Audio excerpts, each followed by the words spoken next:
प्यारे बच्चों, class 12th Hindi core.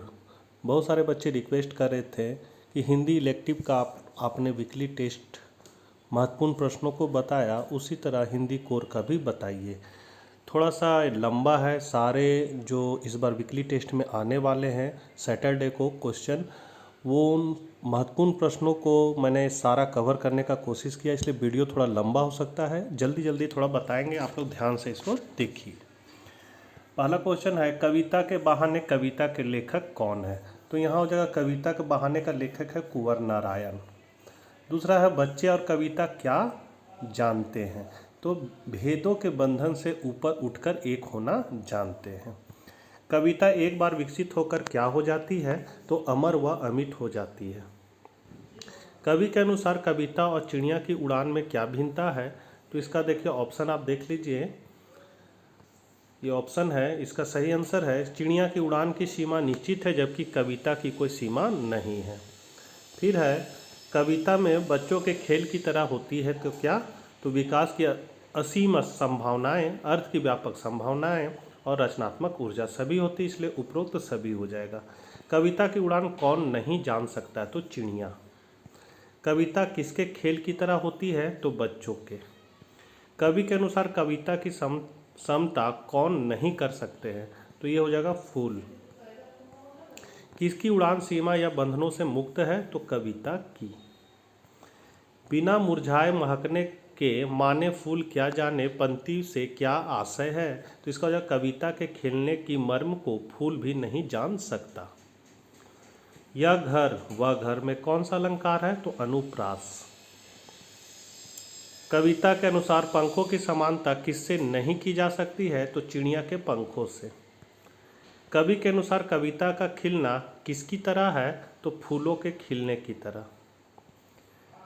कविता की विशेषता क्या है? तो वह अनंत जीवन व आनंद युक्त है, वह फूलों की भांति मुरझाती नहीं है, वह नए अर्थ ग्रहण करके विकासशील व जीवित बनी रहती। सभी है, इसलिए उपरोक्त सभी हो जाएगा। कविता के अनुसार किसके पंख लगे होते हैं? तो कवि की असीम कल्पना के। चिड़िया की उड़ान कैसी होती है? तो सीमित। कविता की उड़ान भला चिड़िया क्या जाने, पंक्ति का आशय क्या है? तो कविता की उड़ान असीमित है, इसे चिड़िया नहीं समझ पाती। कविता के मर्म की तुलना कवि ने किससे की है? तो फूल से। कवि ने फूल और कविता के खेलने में क्या अंतर बताया? तो फूल क्षणिक होता है, जबकि कविता अमर होती है। कविता के खिलने का मर्म कौन नहीं जान सकता? फूल। कवि के अनुसार फूल कविता की समता क्यों नहीं कर सकता है? तो क्योंकि कविता अनंत जीवन एवं आनंद से युक्त होती है। कविता को फूल के बहाने से किससे जोड़ा गया है? तो खेलने की प्रक्रिया से। कविता के बहाने कविता में कवि ने किसके अस्तित्व से जुड़े महत्वपूर्ण सवाल उठाए हैं? तो कविता के। कविता के बहाने कविता में कवि किसकी यात्रा के बारे में बता रहा है? तो कविता की। कवि ने कविता को किसकी उड़ान माना है? तो सीमाओं की। अब अगला है, बात सीधी थी पर। तो बात सीधी थी पर कविता के कवि का नाम क्या है? तो कुंवर नारायण। बात सीधी थी पर किस काव्य संग्रह में संकलित है? तो यहाँ हो जाएगा कोई दूसरा नहीं। तीसरा शतक का प्रकाशन कब हुआ था? तो सन 1959 में। परिवेश हम तुम के रचयिता का नाम क्या है? तो कुंवर नारायण। परिवेश हम तुम का प्रकाशन कब हुआ? सन 1961 में। इन दिनों का प्रकाशन वर्ष कौन सा है? तो सन 1964 में। अपने सामने के रचयिता का नाम क्या है? तो कुंवर नारायण। अपने सामने का प्रकाशन कब हुआ था? तो 1997 में। आकारों के आसपास के रचयिता कौन है? कुंवर नारायण। आकारों के आसपास किस विधा की रचना है? तो कहानी संग्रह। आज और आज से पहले किस विधा की रचना है? तो समीक्षा। कविता के पंख लगाने में कौन सा अलंकार है? रूपक। सीधी बात भी किसके चक्कर में फंस गई थी? तो भाषा। कवि की उड़ान भला चिड़िया क्या जाने में कौन सा अलंकार है? तो रूपक। कविता के बहाने कविता में किस छंद का प्रयोग हुआ है? तो मुक्त छंद। बाहर भीतर इस घर उस घर में कौन सा अलंकार है? तो अनुप्रास। भाषा के क्या करने से बात और अधिक पेचीदा हो गई है? तो यहाँ होता है उपयुक्त सभी, मतलब तोड़ने मरोड़ने में, उलटने पलटने में और घुमाने फिराने में सभी हो जाएगा। बात की चूड़ी मर जाना का अर्थ है तो प्रभावहीन होना। बात की पेच खोलना का अर्थ है बात का प्रभावहीन होना। बात का शरारती बच्चे की तरह खेलना का अर्थ है कोई ठीक उत्तर ना देना। बिना मुरझाए महकना का अर्थ है तो कविता का प्रभाव अनंत काल तक रहता है। बात कवि के साथ किसके समान खेल रही थी तो शरारती बच्चे के। बात बाहर निकलने की अपेक्षा कैसी हो गई थी तो पेचीदा। बात सीधी थी पर नामक कविता में कवि ने किस पर बल दिया है तो भाषा की सहजता। बात सीधी थी पर कविता में कवि ने कौन सी कोशिश नहीं की थी तो यहाँ हो जाएगा हिलाया सरकाया।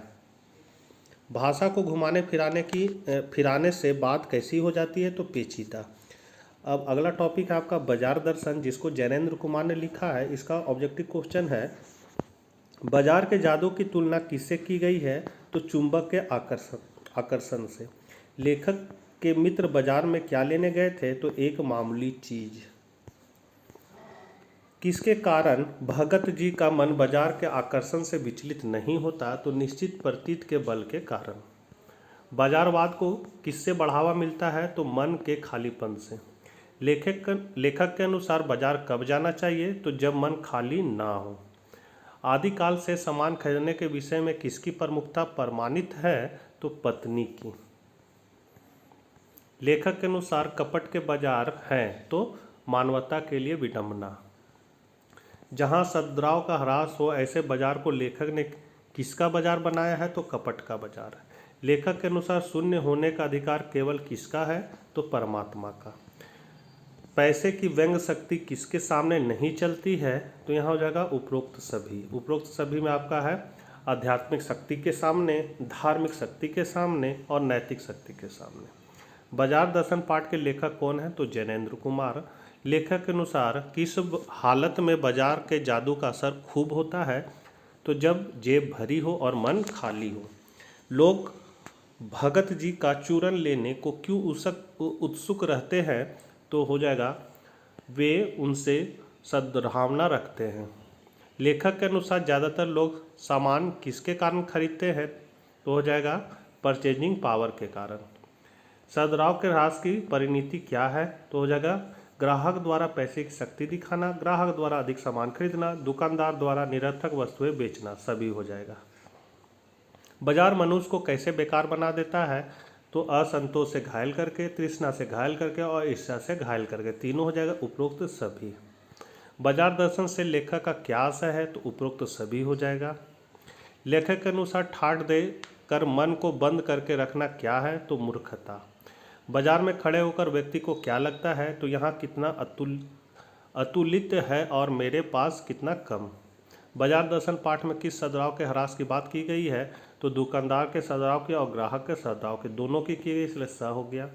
लेखक के अनुसार कपट वाले बाजार का पोषण करने वाला शास्त्र कैसा होता है तो ये सभी होते हैं। लेखक ने चूरन वाले को किसकी संज्ञा दी है तो उपरोक्त सभी की संज्ञा दी है। बाजार की चकाचौंध किन व्यक्तियों को आकर्षित नहीं करती है तो जिनका एक निश्चित लक्ष्य होता है।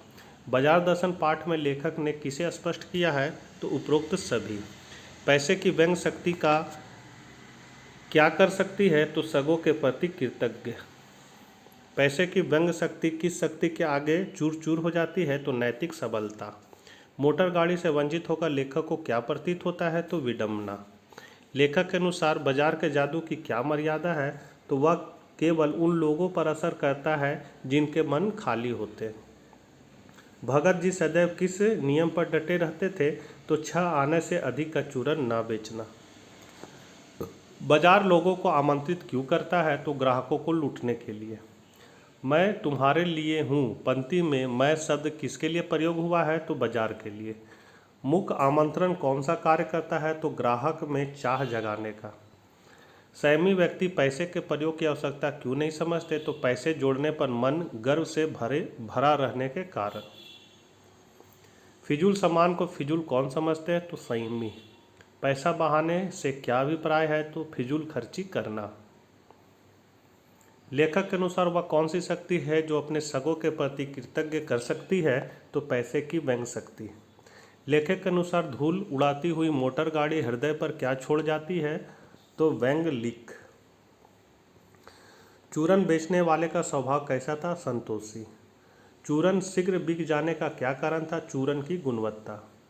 बाजार का जादू उतरने पर क्या पता चलता है? तो आकर्षित करने वाली चीज़ें हमारे जीवन में महत्व नहीं रखती है। लेखक के अनुसार व्यक्ति को बाजार की चकाचौंध के बीच खड़े होकर क्या अनुभव होने लगता है? तो यहाँ हो जाएगा उसे और सामान खरीदने की आवश्यकता है। अजी आओ भी पंक्ति में कौन सा भाव स्पष्ट हो रहा है? तो आकर्षण का। पैसे को जोड़कर गर्व का अनुभव कौन करते हैं? तो बुद्धि व संयम से काम लेने वाले व्यक्ति। पैसे की पावर का रस किस में है? तो परचेंजिंग पावर में। बाजार दर्शन किस विधा की रचना है? तो यह निबंध है। अब है आपका सिल्वर वेडिंग, मनोहर श्याम जोशी का लिखा हुआ। इससे ऑब्जेक्टिव क्वेश्चन आपका सिल्वर वेडिंग कहानी के लेखक कौन है? तो मनोहर श्याम जोशी।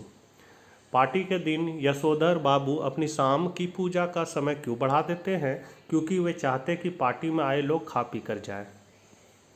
यशोधर बाबू ने किसे सुस्त ठहराया? तो यहाँ हो जाएगा दफ्तर की घड़ी को।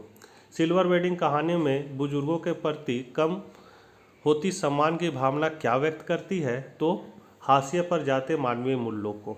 सिल्वर वेडिंग पाठ में किशनदा कौन थे? तो यशोधर बाबू के आदर्श। किशनदा ने यशोधर बाबू को कपड़े बनवाने के लिए कितने पैसे उधार दिए? तो 50 रुपये। 5 बजे दफ्तर छूटने के बाद यशोधर जी घर कब पहुंचते हैं? तो यहाँ जगह 8 बजे। सिल्वर वेडिंग कहानी के मुख्य पात्र द्वारा परंपरागत सिद्धांतों को अपनाकर उनके निजी जीवन पर क्या प्रभाव पड़ा? तो जगह उनका अपने परिवार के बीच तालमेल नहीं बैठता था। यशोधर बाबू ने प्रतिदिन दफ्तर से लौटते समय क्या नई प्रथा अपना ली थी? तो बिरला मंदिर जाना, उद्यान में बैठकर प्रवचन सुनना और स्वयं ही प्रभु का ध्यान लगाना, तीनों अपनाया था। उपरोक्त सभी हो जाएगा। किशनदा ने यशोधर पंत को क्या काम दिया था? तो मेष के रसोइये का। यशोधर बाबू अपने बच्चों से क्या अपेक्षा रखते थे? सिल्वर वेडिंग कहानी के आधार पर सटीक विकल्प चुनिए। तो हो जाएगा उनके बच्चे अब घर की सभी जिम्मेदारियों का भार अपने ऊपर ले ले। यशोधर बाबू के बच्चों को उनके पिता की कौन सी बात अच्छी नहीं लगती थी? तो साइकिल सवार होना। चड्डा ने यशोधर बाबू की घड़ी के बारे में क्या कहा? तो चूने दानी। चड्डा ने यशोधर बाबू से वेडिंग एनिवर्सरी की पार्टी के नाम पर कितने रुपए मांगे? तो 30 रुपये। यशोधर बाबू की पत्नी किस कारण उनसे विपरीत सोच रखती है? तो यहाँ जो आधुनिक जीवन मूल्यों को अपनाने के कारण। यशोधर बाबू ने मैट्रिक की परीक्षा कहाँ से पास की थी? तो रेमजे स्कूल अल्मोड़ा से। सिल्वर वेडिंग से तात्पर्य है शादी की 25वीं सालगिरह। किशनदा का पूरा नाम क्या था? तो कृष्णानंद पांडे। यशोधर बाबू के साथ किसने बदतमीजी की थी? तो असिस्टेंट ग्रेड में आए नए लड़के चड्डा ने। यशोधर बाबू की शादी कब हुई थी? तो 6 फरवरी 1947 को। किशनदा के रिटायर होने पर यशोधर बाबू उनकी सहायता नहीं कर पाए थे क्योंकि कहानी सिल्वर वेडिंग के आधार पर बताए। तो यशोधर बाबू का अपना परिवार था जिसे वे नाराज नहीं करना चाहते थे। सिल्वर वेडिंग कहानी के अनुसार यशोधर बाबू शादी की सालगिरह मनाने के पक्ष में क्यों नहीं थे? तो यहाँ हो जाएगा क्योंकि वे इसे पश्चिम की नकल मानते थे। यशोधर बाबू गोल मार्केट वाला क्वार्टर क्यों नहीं छोड़ना चाहते थे? तो हो जाएगा क्योंकि वहाँ किशनदा की यादें थी। यशोधर बाबू को किशनदा के संदर्भ में किस बात का दुख था? तो उनका बुढ़ापा सुखी ना होना। यशोधर बाबू जल्दी घर लौटना क्यों पसंद नहीं करते थे? क्योंकि हो जाएगा उनका अपनी पत्नी और बच्चों से मतभेद होने लगा था।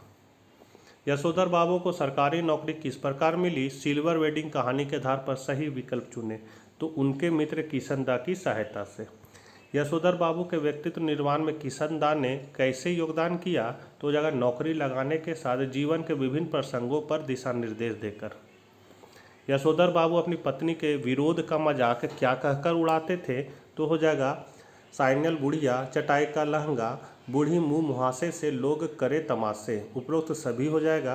किशनदा यशोधर बाबू को रोज़ सुबह जल्दी किस कारण उठाते थे? तो सुबह जल्दी उठने की आदत डालने के लिए। यशोधर बाबू की कितने संतानें थी? तो 4। यशोधर बाबू को अपने पति से क्या शिकायत थी, तो उपरोक्त सभी हो जाएगा। यशोधर बाबू का बड़ा लड़का कहाँ नौकरी करता था, तो विज्ञापन संस्था में। यशोधर बाबू की लड़की उन्हें क्या धमकी देती थी, तो यहाँ हो जाएगा अमेरिका चले जाने की। यशोधर बाबू ने जब बेटे का उपहार में दिया हुआ ऊनी गाउन पहना तो उन्हें कैसा लगा, तो उसका हो जाएगा जैसे उनके अंगों में किसनदा उतर आए हों। सिल्वर वेडिंग कहानी में जो हुआ वाक्य से क्या अभिव्यक्त हो सकता है, तो किसनदा की निराशा। यशोधर बाबू को अपने बच्चों की कौन सी बात सही लगती है, तो DDA फ्लैट के लिए पैसा न भरने को अपनी भूल मानना। यशोधर बाबू ऑफिस में दिन भर के शुष्क व्यवहार का निराकरण कैसे करते थे, तो छुट्टी के समय चलते चलते जूनियरों से कोई मनोरंजक बात करके। सिल्वर वेडिंग कहानी में यशोधर बाबू के जीवन में किसनदा का महत्व किस रूप में था, तो वे उन्हें अपना गुरु मानते थे।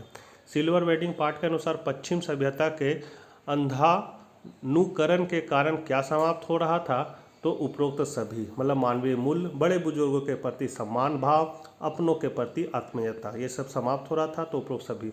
यशोधर बाबू की सालगिरह के दिन आंख क्यों भर आई थी, सिल्वर वेडिंग कहानी के आधार पर सही विकल्प चुने, तो यहाँ हो जाएगा क्योंकि उनके बेटे ने उन्हें यह नहीं कहा कि दूध मैं ला दिया करूँगा, आप ठंड में बाहर नहीं जाएंगे। सिल्वर वेडिंग कहानी में बुजुर्गों के प्रति कम होती सम्मान की भावना क्या व्यक्त करती है, तो हो जाएगा हाशिए पर जाते मानवीय मूल्यों को। सिल्वर वेडिंग कहानी में यशोधर बाबू ऑफिस के माहौल का तनाव कैसे कम करते थे, तो ऑफिस से जाते समय चुटली बात करके। यशोधर बाबू द्वारा विपरीत परिस्थितियों से सामंजस्य स्थापित करने के प्रयास का क्या परिणाम होता था, तो उनके मन में अंतर्द्वंद चलता रहता है। यशोधर बाबू का आधुनिक विचारों के पक्ष में ना होना किस तथ्य की ओर संकेत करता है, तो यशोधर बाबू सिद्धांतवादी व्यक्ति थे। तो बच्चों, ये थे आपके सैटरडे को वीकली टेस्ट में आने वाले कुछ महत्वपूर्ण प्रश्न। एक नज़र जरूर देखिएगा और हिंदी कोर के बच्चों को यह वीडियो जरूर शेयर कर दीजिएगा। मिलते हैं नेक्स्ट वीडियो के साथ, तब तक आज्ञा दीजिए।